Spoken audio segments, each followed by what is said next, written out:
Hello everyone, welcome to Okul India के सबसे affordable learning platform में आप सभी लोगों का एक बार फिर से बहुत बहुत स्वागत है।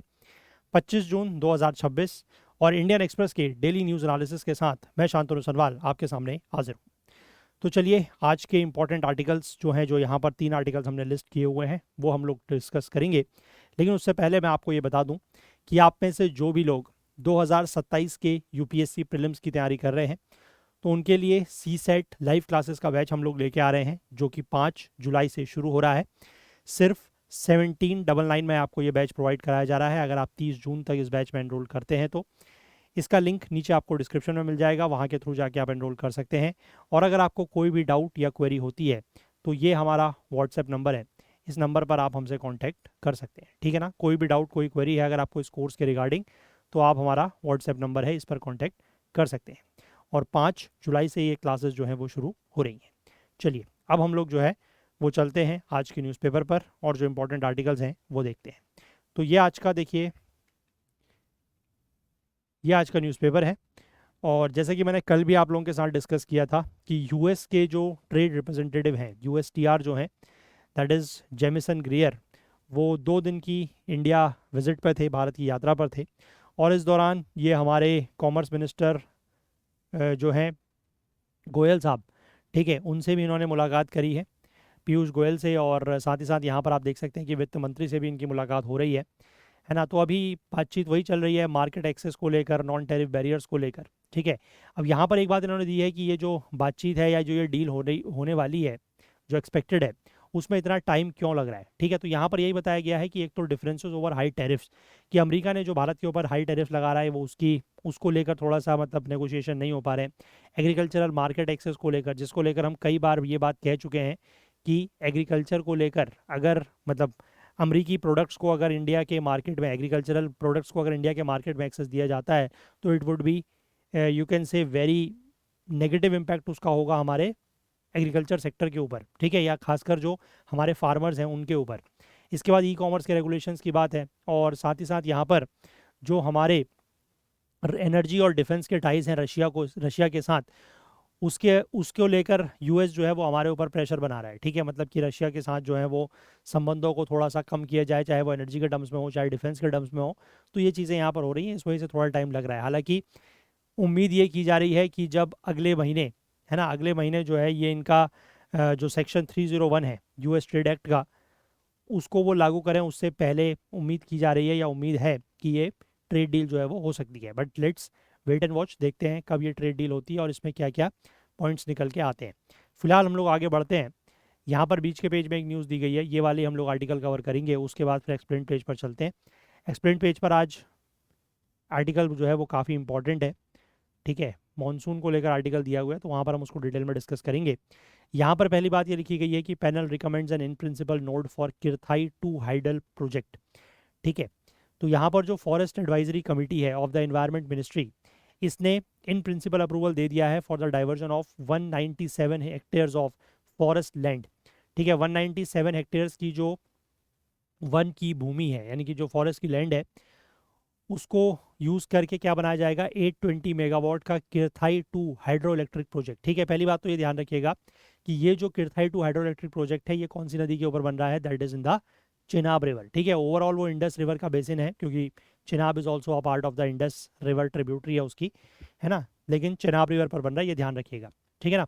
अब यहाँ पर ये लिखा हुआ है कि the project was recommended the grant for grant of environmental clearances 2021, 2021 में ही इस प्रोजेक्ट को जो है वो रिकमेंड किया गया था एनवायरमेंट क्लियरेंस की ग्रांट के लिए, but subject to the grant of in principle forest clearance as the project site is located in moderate to dense and highly mountainous forest area. क्योंकि ये जो जगह है सॉरी, मतलब ये जो प्रोजेक्ट की साइट है, ये ऐसी जगह पर लोकेटेड है जो हाई माउंटेनियस रीजन है।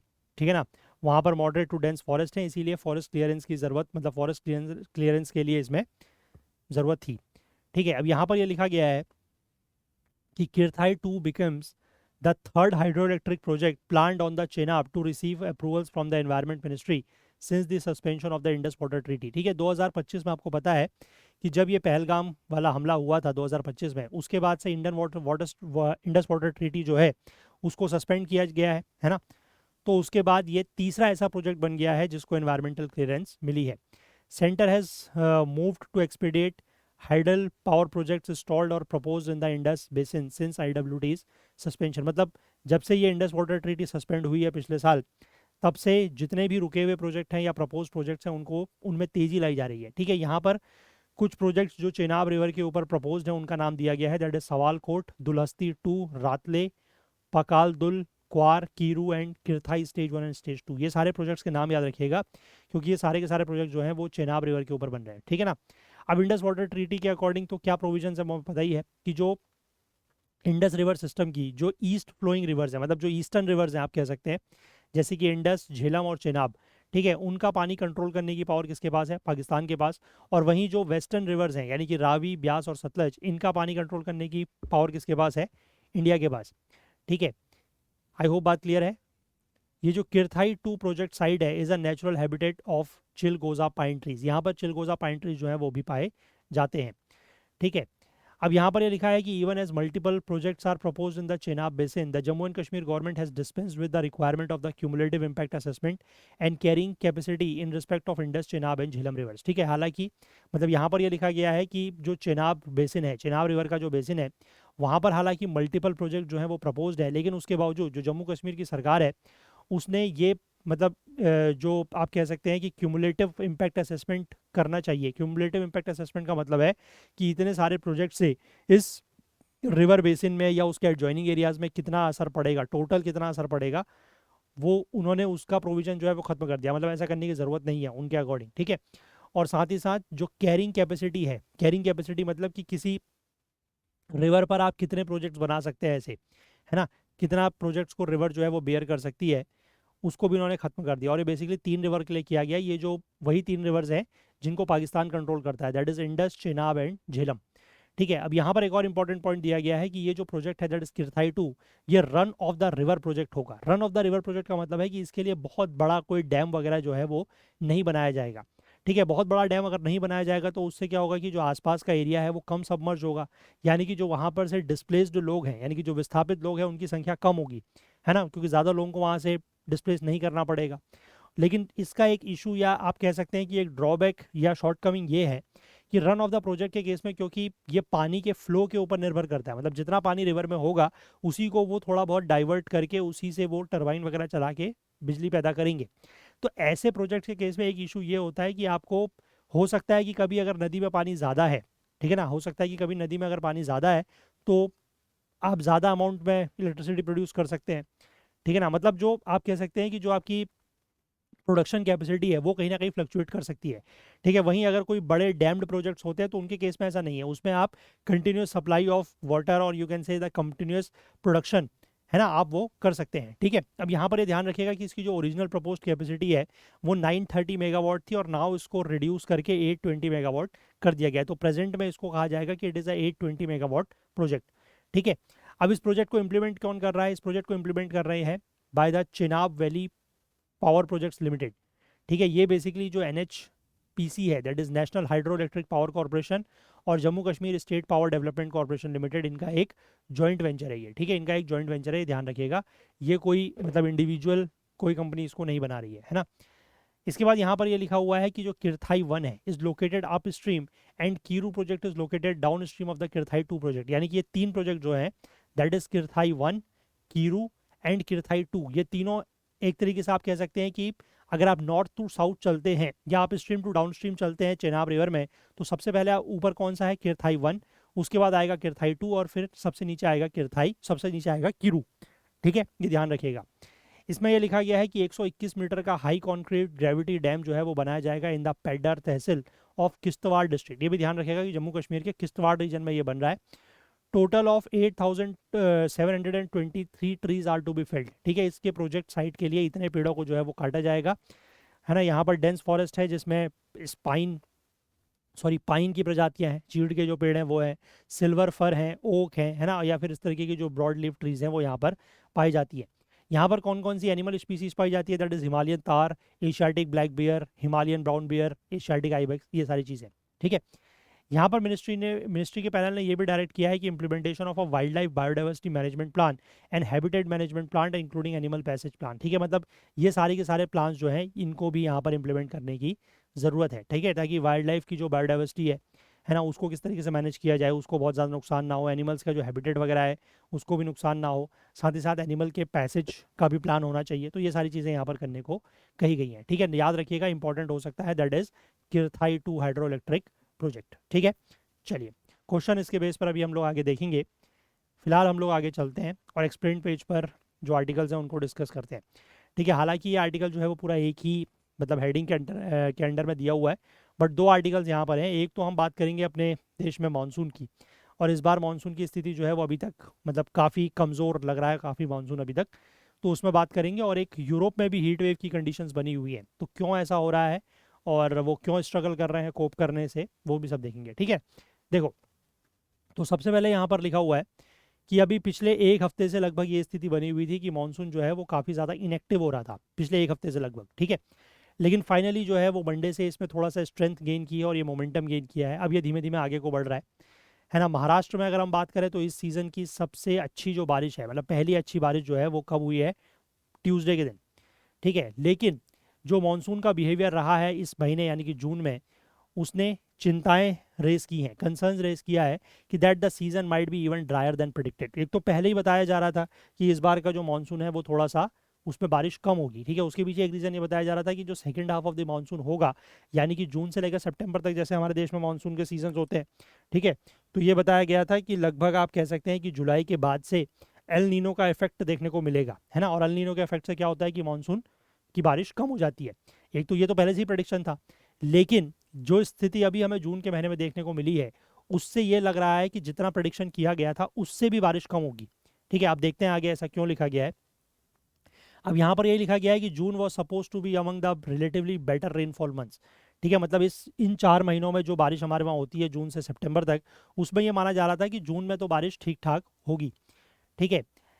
इंडियन मेट्रोलॉजिकल डिपार्टमेंट आईएमडी, या जिसको मौसम विभाग आप कह सकते हैं, उसने जो फोरकास्ट या पूर्वानुमान दिए थे उसमें ये बोला गया था कि while rainfall over India during the entire monsoon season was likely to be 90% of the long period average, ठीक है। कि मतलब जो पूरा लॉन्ग पीरियड एवरेज होता है उसके कंपैरिजन में ओवरऑल अगर हम मानसून में देखें तो लगभग 90% के आसपास बारिश होगी, यानी कि 10% बारिश कम होगी, है ना। लेकिन ये कहा गया था कि जून में जो है वो जितनी नॉर्मल बारिश होती है उसकी लगभग 92% के आसपास, कम से कम 92% के आसपास बारिश होगी, ऐसा बताया गया था, ठीक है।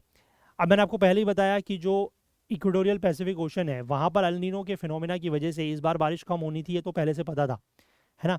और इसका जो टेंडेंसी है, अल नीनो की टेंडेंसी यही होती है कि वो इंडियन ओशन के रीजन में रेनफॉल को क्या करता है, सप्रेस करता है, मतलब उसकी वजह से रेनफॉल कम होती है, ठीक है। लेकिन अभी आपको पता है कि जून का लगभग अब लास्ट वीक बचा हुआ है, लास्ट वीक में ही हम लोग हैं, तो the June rainfall deficit is more than 40% and appears unlikely to be bridged, ठीक है। कहाँ तो बताया जा रहा था कि जून में कम से कम 92%, मतलब जितनी नॉर्मल बारिश होती है उसका कम से कम 92% होगी, मतलब ज़्यादा से ज़्यादा अगर डेफिसिट रहा भी तो वो 8% से ज़्यादा नहीं होगा। लेकिन हम यहाँ पर देख पा रहे हैं कि जो डेफिसिट है वो 40% के आसपास है, और एक ही हफ्ते का समय बचा है, तो ऐसा भी अब लगता नहीं है कि एक हफ्ते में ये 40% बारिश हो पाएगी, ठीक है ना। यहाँ तक बात समझ गए आप।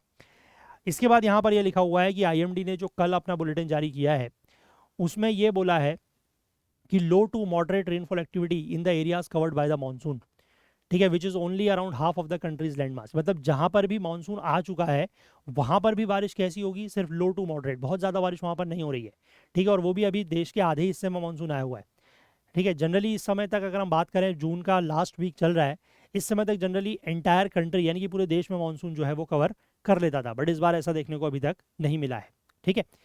हालांकि ये बात भी मैं यहाँ पर क्लियर कर दूं कि जो ये एल नीनो का फेज़ है इक्वेटोरियल पैसिफिक ओशन में, वो अभी तक नहीं हुआ है, मतलब वो शुरू हो गया है लेकिन उसका असर अभी इंडिया के ऊपर देखने को नहीं मिल रहा है, ठीक है। कई जगह आप ये चीज़ सुन रहे होंगे या आपस में बातचीत करते हुए लोग, क्योंकि एल नीनो इस बार होने वाला है ये तो बहुत पहले से न्यूज़ में था, है ना, बहुत पहले से चर्चाएं चल रही थी। तो क्या होता है कि बारिश कम होती है तो लोग इधर उधर बात करने लगते हैं कि अरे वो इस बार एल नीनो है, एल नीनो है। एल नीनो है, वो बात बिल्कुल ठीक है, लेकिन एल नीनो का इफेक्ट जो अभी बारिश कम हो रही है उस पर नहीं है, ठीक है ना। बात समझ रहे हैं आप। देखिए वही चीज़ यहाँ पे लिखी है कि जो एल नीनो फेज है इक्वेटोरियल पैसिफिक ओशन में, जो कि north western coast of the South America में होता है, वो इमर्ज तो हो चुका है, ठीक है। लेकिन जो अभी तक जून के महीने में बारिश में कमी देखने को मिली है, जो रेनफॉल डेफिसिट देखने को मिला है, उसके पीछे एल नीनो रीज़न नहीं है ना। और उसके पीछे क्यों ऐसा बताया गया है, क्योंकि एल नीनो का जो इफेक्ट है, El Nino basically La Nina का अपोजिट होता है। ये आपको पता है कि La Nina is a cooling phase, El Nino is the warmer phase, है ना। तो एल नीनो का जो इफेक्ट है वो बेसिकली इंडियन मॉनसून में एकदम से नहीं देखने को मिलता, विद अ लैग देखने को मिलता है, ठीक है। It usually takes more than a month for the complete effect of El Nino to become evident over the Indian origin. यानी कि जो अगर ये एल नीनो इमर्ज हो भी गया है, मतलब एल नीनो कंडीशंस अगर वहाँ पर बन भी रही हैं, प्रिवेल कर भी रही हैं in the equatorial Pacific ocean के रीजन में, लेकिन इंडियन ओशन के रीजन में या इंडिया के रीजन में इसका इफेक्ट देखने में कम से कम 1 महीने का समय लगता है, ठीक है। तो इसलिए कोई भी अगर आपसे पूछे या कोई भी आपसे अगर कहे कि जून के महीने में भैया बारिश क्यों क्यों कम हो रही है, तो ये मत कहिएगा कि एल नीनो की वजह से हो रहा है, ठीक है ना। आई होप बात समझ रहे हैं। बाकी अब जिन लोगों को इस चीज़ का ज़्यादा नॉलेज नहीं है उनसे तो हम क्या ही कह सकते हैं, बट अगर आपके आसपास कोई ऐसे लोग हैं आपके घर में, तो आप उनको भी ये बात समझाइएगा कि एल नीनो ज़रूर इस वर्ष होने वाला है, इस बार ज़रूर एल नीनो का इफेक्ट देखने को मिलेगा, लेकिन अभी तक जो बारिश में कमी देखने को मिली है जून के महीने में, उसके पीछे एल नीनो का कोई रोल नहीं है, ठीक है। आई होप बात क्लियर है। चलिए, अब इसके बाद यहाँ पर एक आईएमडी के डायरेक्टर जनरल हैं मृत्युंजय मोहपात्रा, इन्होंने यहाँ पर ये यही बात कही है कि एल नीनो की इफेक्ट की वजह से नहीं हो रहा है, ठीक है। इन्होंने कुछ और रीजंस उसके पीछे बताए हैं कि एक तो जो लो प्रेशर सिस्टम्स बन रहे हैं उनकी स्ट्रेंथ एडिक्वेट नहीं है, ठीक है। जो मॉनसून करंट्स हैं वो काफ़ी वीक है, और जो अनफेवरेबल फेज है of the moving wind and cloud system called Madden Julian oscillation. अब यहाँ पर एक और टर्म आ गया, that is Madden Julian oscillation. तो ये मेडन जूलियन ऑसिलेशन की वजह से जो है उसका अभी आप कह सकते हैं कि अनफेवरेबल फेज बना हुआ है, तो उसकी वजह से ये बारिश कम हो रही है, ठीक है। अब ये जो मेडन जूलियन ऑसिलेशन है ये होता क्या है, इसके बारे में थोड़ा सा मैं अभी आपको एक फिगर से समझाऊंगा, लेकिन यहाँ पर पहले देख लेते हैं क्या लिखा हुआ है कि जो एल नीनो है, ठीक है, उसी की तरह मेडन जूलियन ऑसिलेशन भी एक ओशियन एटमॉस्फेरिक इंटरेक्शन है जो कि weather events across the world, ठीक है, पूरी दुनिया के वेदर इवेंट्स को ये इन्फ्लुएंस करता है, हालांकि एक शॉर्ट टर्म के लिए, ठीक है। अब यहाँ पर यह लिखा हुआ है कि जो एल नीनो का फिनोमेना है ये सिर्फ पैसिफिक ओशन में अपना रोल प्ले करता है, वहीं जो ये मेडन जूलियन ऑसिलेशन है ये एक मूविंग सिस्टम है विंड्स और क्लाउड्स का, तो ये पूरी दुनिया के जो वेदर इवेंट्स हैं उनको इन्फ्लुएंस करता है, ये ध्यान रखना, ये इनके बीच का डिफरेंस भी है, ठीक है। The system engulfs the entire equatorial region like a ring but moves in an eastward direction. ये एक और पॉइंट है कि ये सिर्फ और सिर्फ ईस्ट के डायरेक्शन में मूव करता है, ठीक है। मेडन जूलियन ऑसिलेशन जो है वो सिर्फ और सिर्फ ईस्टवर्ड डायरेक्शन में मूव करता है, पूरे इक्वेटोरियल रीजन को एक रिंग की तरह कवर करता है, लेकिन इक्वेटोरियल डायरेक्शन में मूव, ईस्टवर्ड डायरेक्शन में मूव करता है, ठीक है। इसकी वजह से होता क्या है कि कुछ रीजन्स में बारिश आती है और बाकी रीजन्स में जो है बारिश सप्रेस हो जाती है, कम हो जाती है, ठीक है। अब क्योंकि ये मूव करता रहता है, मैंने आपको बताया है ना, ईस्टवर्ड डायरेक्शन में मूव करता रहता है, तो जहां पर भी ये बारिश लेके आता है वो रीजन भी लगातार चेंज होता रहता है, ठीक है। अब यहाँ पर क्या लिखा हुआ देखो कि जून के महीने के दौरान जो रेन बियरिंग पार्ट है एमजीओ का वो इंडियन रीजन से काफ़ी दूर था, ठीक है। तो the part of the MgO system that was around the Indian ocean was suppressing rainfall. तो इंडियन रीजन में बारिश कम क्यों हो रही थी, क्योंकि एमजीओ का वो वाला आप कह सकते हैं पार्ट जो रेनफॉल को सप्रेस करता है वो यहाँ पर बना हुआ था, लेकिन अब वो सिचुएशन चेंज हो रही है और ये माना जा रहा है कि फर्स्ट वीक ऑफ जुलाई तक जो इसका ऐसा वाला फेज होता है जो रेन बियरिंग फेज है वो इंडियन रीजन के ऊपर रहेगा, और इसीलिए माना जा रहा है कि फर्स्ट वीक ऑफ जुलाई में यहाँ पर बारिश काफ़ी अच्छी होगी, ठीक है। चलो, मैं आगे बढ़ने से पहले आपको थोड़ा सा ये जो एमजेओ है इसके बारे में बता देता हूँ। This is Madden Julian oscillation, ठीक है। दो अमेरिका के साइंटिस्ट या रिसर्चर्स रहे थे, मेडन और जूलियन, उन्होंने 1971 में इस फिनोमेना को जो है वो डिस्कवर किया था, ठीक है। ईस्टवर्ड मूवमेंट आपको दिख रहा है। हाँ, चलो अब यहाँ पर एक चीज़ समझो, ये जो रीजन दिखाया गया है ये जनरली आपका इंडियन ओशन के आसपास का ही रीजन है ना, वही रीजन आपको यहाँ पर दिख रहा है। अब इसमें देखो होता क्या है कि यहाँ पर जो है, मतलब ये इसका मैं वाला रीजन आपको दिखा रहा हूँ या वाला फेज दिखा रहा हूँ या वाला पार्ट दिखा रहा हूँ जहाँ पर बारिश ज़्यादा होगी, क्योंकि यहाँ पर देखो क्या हो रहा है, यहाँ पर बेसिकली लो प्रेशर का रीजन बन रहा है ना, यहाँ से हवा इधर की तरफ को आ रही है। चलो एक मिनट रुको, मैं जरा सी पेन का कलर चेंज करता हूँ, ठीक है। देखिए, तो यहाँ पर लो प्रेशर का रीजन अगर बना हुआ है तो यहाँ से विंड इधर की तरफ को आ रही है, यहाँ से विंड इधर की तरफ को आ रही है, उसके बाद विंड यहाँ से ऊपर उठ रही है, ठीक है। ऊपर उठने के बाद क्या होगा कि यहाँ पर विंड ठंडी होगी, यहाँ पर क्लाउड फॉर्मेशन हो गया, ठीक है। क्लाउड फॉर्मेशन होगा तो यहाँ पर बारिश होगी, उसके बाद ये विंड जो है वो इधर और इधर की तरफ को क्या होगी, डाइवर्ज करेगी, ठीक है। जब यहाँ पर विंड अगर डाइवर्ज करेगी तो यहाँ पर आपका क्या बनेगा, यहाँ पर हाई प्रेशर बनेगा, इधर हाई प्रेशर बनेगा, इधर लो प्रेशर बनेगा, यहाँ पर लो प्रेशर बनेगा तो यहाँ से विंड जो है वो फिर से सप्रेस करेगी, तो इस रीजन में क्या होगा, इस रीजन में आपका बन जाएगा हाई प्रेशर, और हाई प्रेशर का मतलब क्या है कि you have a Sunny and dry conditions, ठीक है। तो बेसिकली सिचुएशन ये हो रही थी कि जो ये हाई प्रेशर का रीजन था, मतलब जून के महीने की मैं बात बता रहा हूँ कि जो हाई प्रेशर का रीजन था वो बना हुआ था इंडिया के ऊपर, ठीक है, इंडियन ओशन के ऊपर या इंडिया के रीजन के ऊपर, तो इस वजह से यहाँ पर बारिश कम हो रही थी। ठीक है, अब ये क्योंकि मैंने बताया कि ये जो फेज है, अब देखो इसमें ये जो हाई प्रेशर का रीजन है वो यहाँ पर भी दिख रहा है, और इसी तरीके का एक हाई प्रेशर का रीजन जो है वो यहाँ पर भी तो बनेगा, है ना, इसके पीछे भी बनेगा यहाँ पर। समझ रहे हैं बात, क्योंकि ये इधर को जा रहा है, यहाँ से ये जो है वो विंड नीचे सप्रेस करेगी, तो यहाँ पर भी एक हाई प्रेशर का रीजन बनेगा, तो यहाँ पर भी बारिश कम होगी। ठीक है, यहाँ पर बारिश ज़्यादा होगी, यहाँ पर बारिश ज़्यादा होगी, सॉरी यहाँ पर भी कम होगी, यहाँ पर भी कम होगी, हाई प्रेशर में लो प्रेशर में ज़्यादा होगी। ठीक है, इसलिए यहाँ पर लिखा गया है इसकी स्टॉर्मी और वेट कंडीशंस है। अब क्योंकि ये जो सिस्टम है पूरा का पूरा ये ईस्ट की तरफ मूव कर रहा है, तो थोड़े समय के बाद क्या होगा कि ये जो लो प्रेशर का रीजन यहाँ पर बना हुआ है ये यहाँ पर आ जाएगा।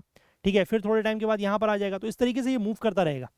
समझ रहे हैं बात, उसके पीछे से हाई प्रेशर चल रहा है, फिर सिमिलरली इसी तरीके से हाई प्रेशर लो प्रेशर के रीजन जो है वो आपस में क्या करेंगे, मतलब वो ऑल्टरनेट चलते रहेंगे। तो जब इस रीजन में अगर लो प्रेशर आ जाएगा तो यहाँ पर फिर हाई प्रेशर आ जाएगा। समझ रहे हैं, फिर यहाँ पर अगर बारिश ज़्यादा होनी शुरू हो जाएगी तो यहाँ पर कम होनी शुरू हो जाएगी। समझ रहे हैं बात, तो इस तरीके की चीज़ जो है वो यहाँ पर चलती रहती है। समझ गए ना, क्लियर है बात, यस और नो, है ना। और यही चीज़ है जो मेडन जूलियन ऑसिलेशन आपको बता रही है, और इसीलिए बताया गया है कि जून के महीने में कंडीशन ये थी कि इंडिया के ऊपर या इंडियन रीजन के ऊपर हाई प्रेशर बना हुआ था, और हाई प्रेशर बनने की वजह से क्या होता है, बारिश कम होती है। ठीक है, this is only nothing but the Madden Julian oscillation. ये ध्यान रखिएगा कि इक्वेटर के पास ये पूरा का पूरा सिस्टम बनता है। ठीक है, जैसे कि जो आपका एलनीनो या लानीना है वो सिर्फ आपका ये जो पैसिफिक ओशन का रीजन है सिर्फ यहाँ पर इफेक्ट डालता है। ठीक है, इसके आसपास इफेक्ट डालता है, लेकिन जो ये मेडन जूलियन ऑसिलेशन है ये पूरे दुनिया के वेदर इवेंट्स के ऊपर असर डालता है, और ये ईस्टवर्ड मूवमेंट करता है, और इसकी स्पीड जो है वो लगभग बताई जाती है कि मतलब ये 30 से 60 दिन में, ठीक है, 30 से 60 दिन में जो है ये पूरी अर्थ का चक्कर लगा लेता है एक बार। समझ रहे हैं बात, तो यानी कि स्पीड जो है वो इसकी लगभग आई थिंक 15 से 20 किलोमीटर प्रति घंटे की कुछ रफ्तार है शायद इसकी, है ना। इस स्पीड से ये मूव करता है और लगभग 30 से 60 दिन में ये पूरे के पूरे अर्थ का चक्कर लगा लेता है एक बार। क्लियर है बात, समझ रहे हैं आप कि क्या है ये। चलिए वापस से हम वहाँ पर चलते हैं। अब यहाँ पर क्या लिखा हुआ है देखो, as of now the monsoon getting active again is a big relief. Monsoon दोबारा से एक्टिव हो रहा है, तो ये एक अच्छी बात है हमारे लिए, क्योंकि मैंने आपको बताया कि कंडीशन जो है वो बेटर हो रही है। लेकिन जो अल्नीनो के इफेक्ट है वो भी अब देखने को मिलेंगे। ठीक है, धीरे धीरे अल्नीनो का इफेक्ट भी हमें देखने को मिलेगा।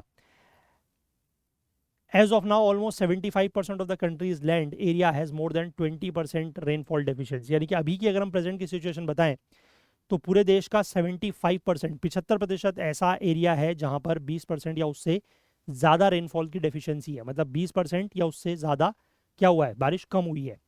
ठीक है, अब यहाँ पर यह लिखा हुआ है कि हिस्टोरिकली इंडिया की जो डिपेंडेंस है मानसून के रेनफॉल पर वो काफ़ी ज़्यादा रही है, क्योंकि यही 4 महीने ऐसे हैं, आपने ये डेटा बहुत बार सुना होगा कि जितना हमारे देश में साल भर बारिश होती है, एनुअल रेनफॉल जो होता है उसका 75% इन 4 महीनों में ही होता है, जून टू सितंबर। ठीक है, तो इसलिए हमारी मानसून के ऊपर जो निर्भरता है, मानसून की बारिश के ऊपर जो हमारी निर्भरता है, डिपेंडेंस है, वो बहुत ज़्यादा है। ठीक है, अब ये पानी जो है, जो ये पानी आता है वो किसके लिए इंपॉर्टेंट है, सिंचाई के लिए, इरिगेशन के लिए इंपॉर्टेंट है।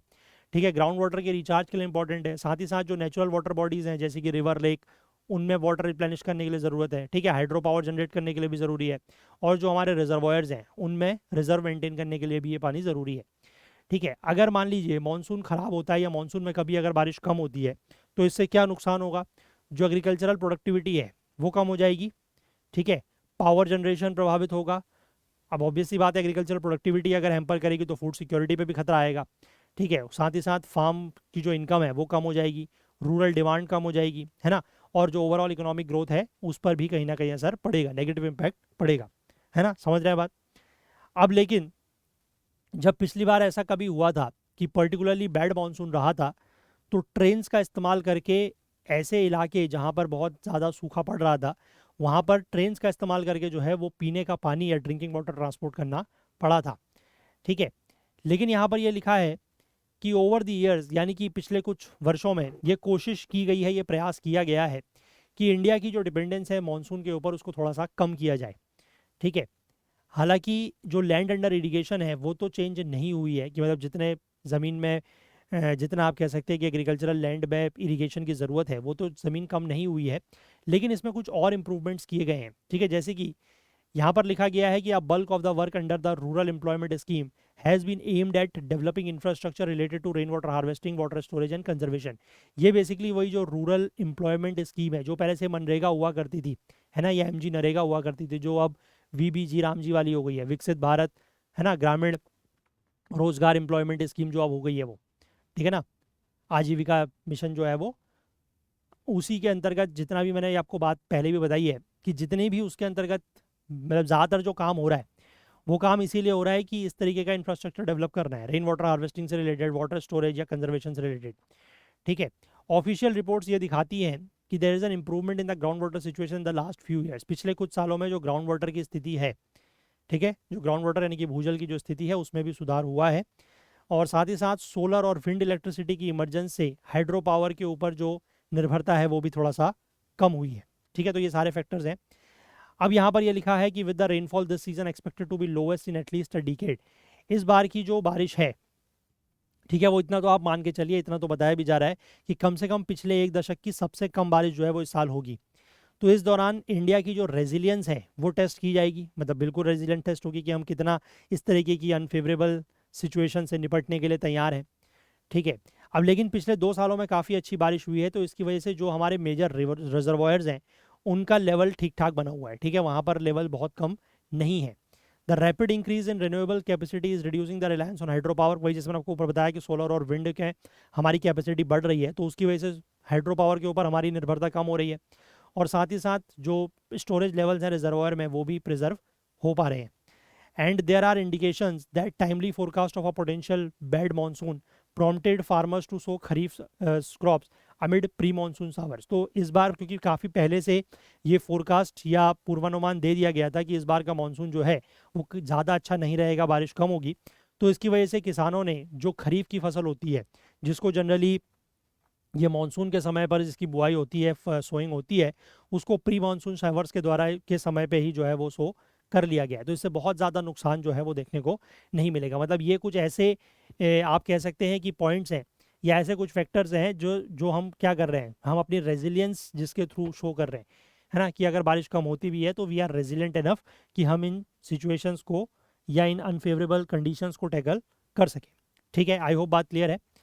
चलिए, इसके बाद यहाँ पर एक और आर्टिकल है, यहाँ पर बात की जा रही है कि what is driving Europe heat wave. Europe में इस समय बहुत ज़्यादा गर्मी पड़ रही है, तो क्या उसके पीछे कारण है और क्यों उससे वहाँ की जो लोग हैं उसको स्ट्रगल कर रहे हैं कोप करने में। तो देखिए यहाँ पर ये लिखा हुआ है कि अगर हम बात करें, लगभग 50 लोगों के आसपास की वहाँ पर डेथ हो चुकी है, ठीक है। स्कूल्स जो हैं वो शट कर दिए गए हैं, पब्लिक ट्रांसपोर्ट भी इंटरप्ट हो रहा है, एयर कंडीशन सिनेमा हॉल्स और म्यूजियम्स को ये बोला गया है कि आप यंग लोगों को और जो एल्डरली लोग हैं उनको फ्री में आप शेल्टर दें, ठीक है। फार्मर जो है वो अपनी फसल की कटाई कब कर रहे हैं, रात के समय में। ऐसी सिचुएशंस कहाँ पर बनी हुई हैं, पश्चिमी यूरोप में, ठीक है, वेस्टर्न यूरोप में इस तरीके की सिचुएशन बनी हुई है। कंट्रीज़ अगर हम बात करें, नीदरलैंड से लेकर यूके से लेकर इटली से लेकर फ्रांस तक, ये सारे देश जो है वो काफ़ी ज़्यादा अफेक्टेड देखने को मिल रहे हैं, ठीक है। फ्रांस में ये कल की ही न्यूज़ थी कि 40 लोग जो हैं वो डूब के मर गए, ठीक है। इसके पीछे रीज़न क्या था कि वो एक अनसुपरवाइज वाटर्स में स्विमिंग करने चले गए और वहाँ पर वो डूब के मर गए। यहाँ पर अगर हम बात बताएं आपको टेम्परेचर की, तो 1947 जब से वहाँ पर टेम्परेचर का रिकॉर्ड रखना शुरू किया गया है, तब से हॉटेस्ट डे जो है वो ट्यूसडे था, मैक्सिमम टेम्परेचर 44.3 डिग्री सेल्सियस, ठीक है। ये बात की जा रही है फ्रांस की, ठीक है। और वहीं अगर हम इटली और यूके की बात करें तो वहाँ पर भी एक्सट्रीम हीट अलर्ट जो है वो जारी किए जा रहे हैं। अब यूरोप इतना ज़्यादा गर्म क्यों हो रहा है, तो इसकी अगर हम बात बताएं तो यहाँ पर लिखा गया है कि developing heat wave is being driven by a strong area of high pressure building over continental Europe. मैंने आपको बताया कि जहाँ पर भी हाई प्रेशर बनेगा वहाँ पर गर्मी बढ़ेगी, है ना, वहाँ पर बारिश नहीं होगी, वहाँ पर किसी भी तरीके का क्लाउड्स फॉर्मेशन नहीं होंगे, तो वहाँ पर यही हो रहा है। कॉन्टिनेंटल यूरोप मतलब जो लैंड मास है यूरोप का, उसके ऊपर हाई प्रेशर रीजन बन रहा है, ठीक है। अब इस हाई प्रेशर रीजन की वजह से क्या होता है, आपको पता है कि हाई प्रेशर रीजन होगा तो जो एयर है वो क्या करेगी, सिंक करेगी, है ना, तो उससे क्लाउड फॉर्मेशन नहीं होगा, मैंने आपको बताया ये बात। इससे क्या होगा कि जो सनशाइन है वो काफ़ी लंबे समय तक रहेगी, क्योंकि अगर क्लाउड फॉर्मेशन नहीं हो रहा है, बादल नहीं बन रहे हैं, तो फिर सनशाइन होगा। और इससे क्या होगा कि टेम्परेचर बढ़ेगा और साथ ही साथ कंप्रेशनल हीटिंग भी हो रही है। इसी फिनोमेना को जो है वो ओमेगा ब्लॉक या फिर हीट डोम इफेक्ट कहा जाता है। हीट डोम इफेक्ट तो वर्ड शायद आपने सुना होगा पहले, आई एम नॉट श्योर कि आपने ओमेगा ब्लॉक टर्म सुना है पहले या नहीं सुना है, बट ध्यान रखिएगा कि omega block is nothing but heat dome effect only, ठीक है। अब ये ओमेगा ब्लॉक या हीट डोम इफेक्ट क्या होता है, ओमेगा ब्लॉक का नाम इसलिए ऐसा रखा गया है क्योंकि ये ग्रीक लेटर ओमेगा की तरह इसका शेप होता है। ये एक हाई प्रेशर का रीजन है between two zones of low pressure, ठीक है। Heat dome also refers to an area of high pressure high above a land mass, ठीक है, यानी कि किसी लैंड मास के ऊपर, किसी जमीन के ऊपर अगर हाई प्रेशर का रीजन बन रहा है तो उसको हीट डोम का रीजन बोला जाता है। Because of this high pressure zone, अब जो हाई प्रेशर है उसकी वजह से क्या है कि जो वार्म एयर है जो ज़मीन से ऊपर उठना चाहती है, ज़मीन में क्या है, ठीक है, ज़मीन में जो है हवा गर्म हो रही है, तो जब वो ऊपर उठना चाहती है, अब ऊपर क्या है, वार्म एयर है, मतलब हाई प्रेशर है, तो वो हवा ऊपर नहीं उठ पा रही है, ठीक है, वो not able to escape into the atmosphere, और वो सरफेस के पास में ही ट्रैप हो जा रही है, तो इसकी वजह से सराउंडिंग्स जो है या जो सरफेस है वो और ज़्यादा क्या हो रही है, गर्म हो रही है। समझ पा रहे हैं बात? तो ये है आपका हीट डोम इफेक्ट। ठीक है, अब जनरली जो winds known as jet streams है, जो अपर एटमॉस्फेयर में विंड्स फ्लो करती है, दैट इज जेट स्ट्रीम्स, वो यूरोप के ऊपर वेस्ट से ईस्ट की तरफ फ्लो करती है, ठीक है, उसकी वजह से जो वेदर सिस्टम्स है वो मूव करते हैं।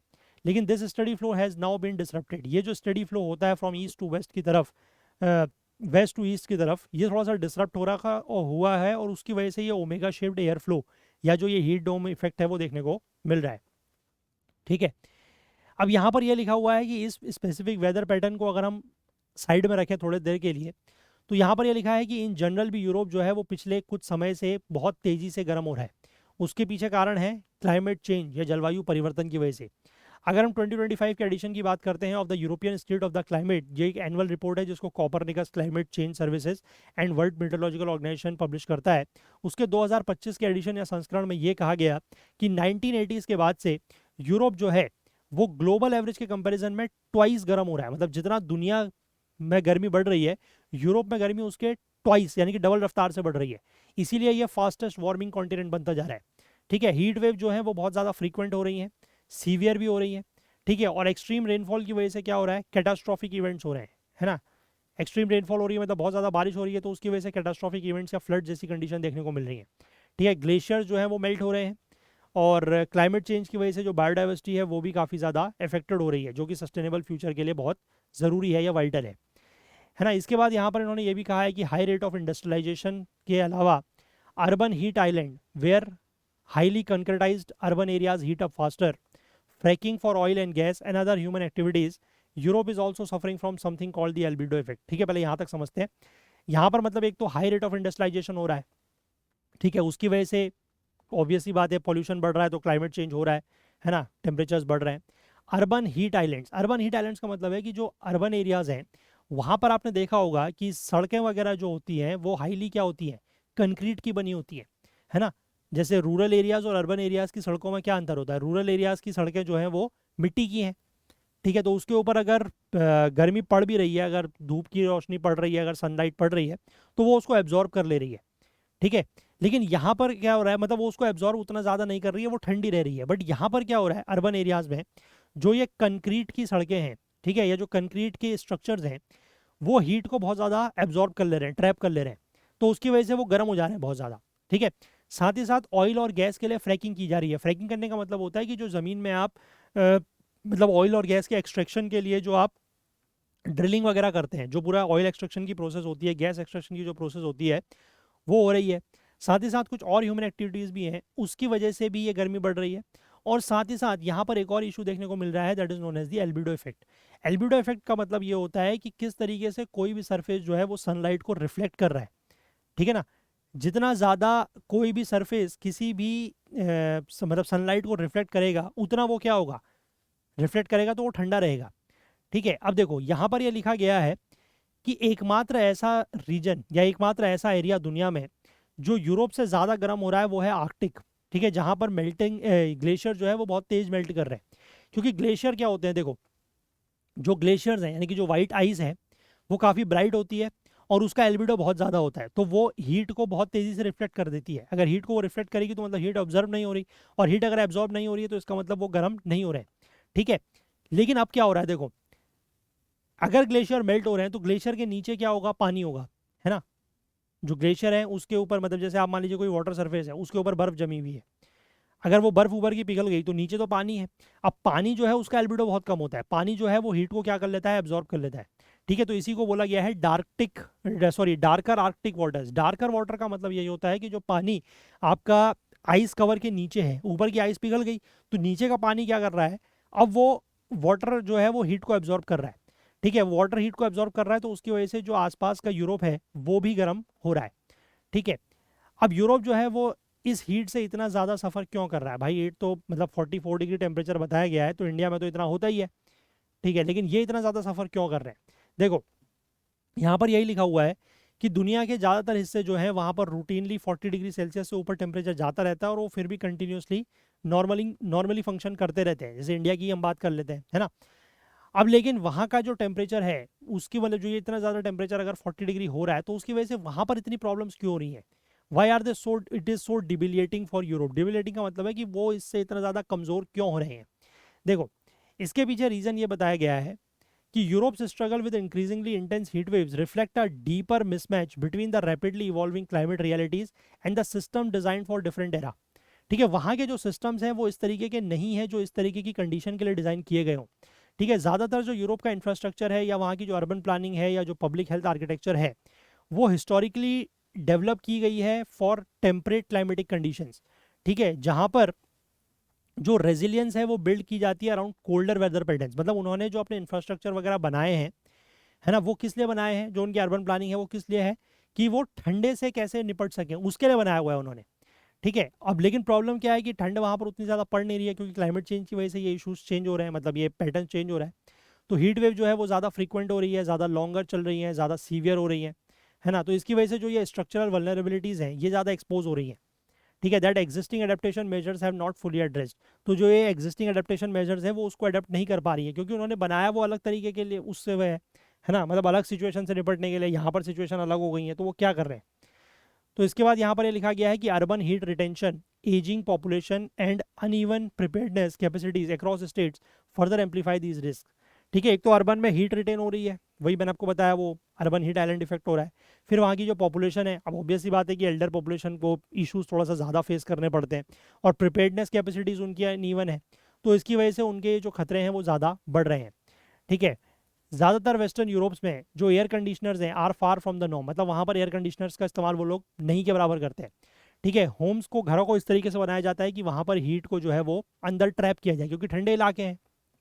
ठीक है, using insulated materials with high thermal mass like thick stone, brick and concrete, है ना, वो इसी का इस्तेमाल करते हैं। विंटर में they absorb heat from radiators and slowly release it into the room, they do the same during a heat wave. ठीक है, वहाँ पर यही चीज़ जो है वो लोग सर्दियों में इस तरीके से करते हैं।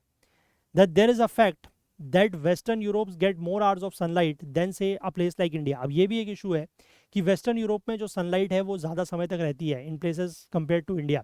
तो इसकी वजह से रात को घरों को बहुत कम समय मिलता है ठंडा होने के लिए, और वैसे भी नाइट्स जो है वो वहाँ पर ज़्यादा ठंडी आजकल हो ही नहीं रही है ना, तो टेम्परेचर कम होगा कैसे? हालांकि यहाँ पर यह भी लिखा गया है कि यूरोप ने जो है वो अपने हीट एक्शन प्लान्स को स्ट्रेंथन किया है, अर्ली वार्निंग मैकेनिज्म्स को भी स्ट्रेंथन किया है पिछले कुछ सालों में। लेकिन जो करंट इवेंट है वो ये सजेस्ट करते हैं कि जो उनके अडेप्टेशन है they continues to lag behind the pace at which climate risk are unfolding. यानी कि जिस स्पीड में या जिस पेस में ये क्लाइमेट रिस्क बढ़ते जा रहे हैं, उसके कंपैरिजन में उनके जो अडेप्टेशन है वो काफ़ी अभी भी पीछे बने हुए हैं। ठीक है, तो आई होप कि किस इशू की वजह से ये हो रहा है वहाँ पर, है ना, और क्यों वो इस सिचुएशन से कोप करने में इतना ज़्यादा स्ट्रगल कर रहे हैं, वो दोनों ही चीज़ें मैंने आपको बता दी।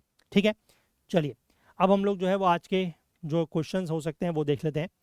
तो सबसे पहला क्वेश्चन ये है कि which of the following rivers of Jammu and Kashmir are tributaries of Indus river system. इनमें से कौन सी जो नदियां हैं जम्मू कश्मीर की वो इंडस रिवर सिस्टम की ट्रिब्यूटरी है? That is Chenab, Jhelum, Ravi and Tawi. ठीक है, तो आंसर जो है इसका आपको करना वही है, वीडियो को पॉज करें, try to give the answer and then check it. ठीक है, चेनाब, झेलम और रवि, ये तो हमें पता है कि इसका पार्ट है इंडस रिवर सिस्टम का। लेकिन ये जो तवी रिवर है, ठीक है, आपको ये पता होगा कि ये जो रिवर है ये स्पेसिफिकली जम्मू से बहती है। ठीक है, इसीलिए जम्मू का नाम जो है वो जम्मू तवी भी कहा जाता है। ठीक है, तवी या तावी रिवर। अब ये तावी रिवर जो है वो स्पेसिफिकली, वैसे तो आपको नहीं पता कि 5 रिवर में ये इसका नाम है, ठीक है ना, चेनाब, झेलम, ब्यास, राबी राबी और सतलज में। लेकिन ये जो तावी रिवर है ये चेनाब की लेफ्ट बैंक ट्रिब्यूटरी है।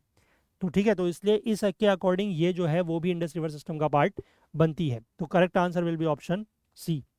ठीक है, इसके बाद आगे देखें, with reference to the Kirthai 2 hydro electric project consider the following statement. It is a run of the river hydro electric project, yes correct है। The project is proposed in the Jammu region of Jammu and Kashmir, yes, और इसमें भी मैंने आपको बताया कि जम्मू के जो किश्तवाड़ डिस्ट्रिक्ट है, ठीक है ना, किश्तवाड़ डिस्ट्रिक्ट में इसको बनाया जा रहा है। The project is being implemented by the national hydro power corporation NHPCL। नहीं, मैंने आपको बताया ये एक जॉइंट वेंचर है। तो answer will be option A, 1 and 2 only.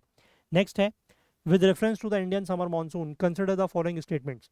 The monsoon is primarily driven by the differential heating of land and sea. Yes, इसी वजह से मानसून आता है. El Nino conditions generally strengthen the Indian monsoon, summer monsoon नहीं, strengthen नहीं करता है बल्कि वीक करता है. ठीक है, एल नीनो जो है वो, सॉरी, ला नीना जो है वो स्ट्रेंथन करता है, एल नीनो जो है वो सप्रेस करता है. तो second one is wrong.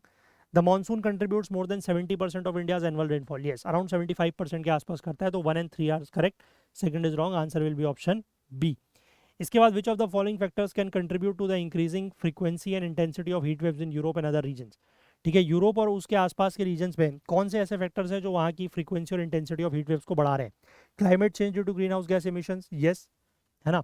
Urban heat island effect, yes. And persistent high temperature systems, yes. जो वही जो आपका मैंने बताया हीट डोम इफेक्ट या जो ओमेगा ब्लॉक बन रहा है. तो all three are correct. Answer will be option D. Next, which of the following best explains why a season with near total monsoon rainfall may still adversely affect agriculture. अब ये question कह रहा है कि कौन सी ऐसी चीज़ है जो बेस्ट एक्सप्लेन कर रही है कि अगर कोई ऐसा सीज़न है जब बारिश बहुत कम नहीं है, नियर नॉर्मल है, लेकिन उसकी वजह से भी एग्रीकल्चर एडवर्सली अफेक्ट हो रहा है. ऐसा क्यों हो सकता है? देखो, agriculture depends only on annual total rainfall.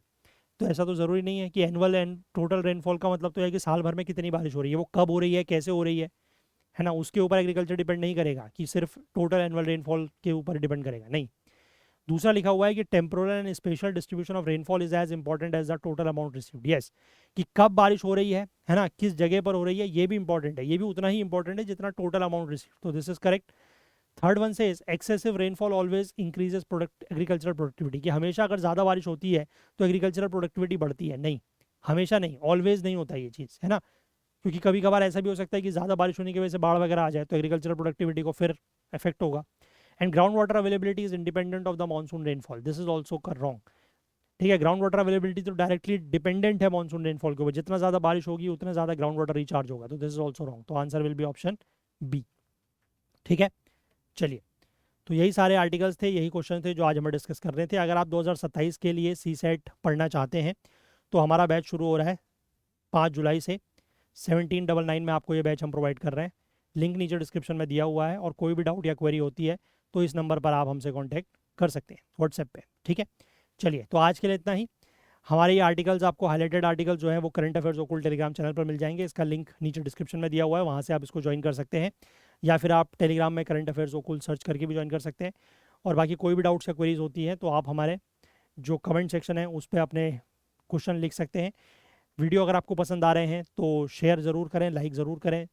और अपने कोई भी फीडबैक हैं, कोई सजेशंस हैं तो वो भी हम तक ज़रूर पहुँचाएँ. तो चलिए, कल को फिर से मिलेंगे नए सेशन के साथ. तब तक के लिए अपना बहुत बहुत ध्यान रखें. Please do take care of yourself. Thank you. Have a nice day. Bye bye.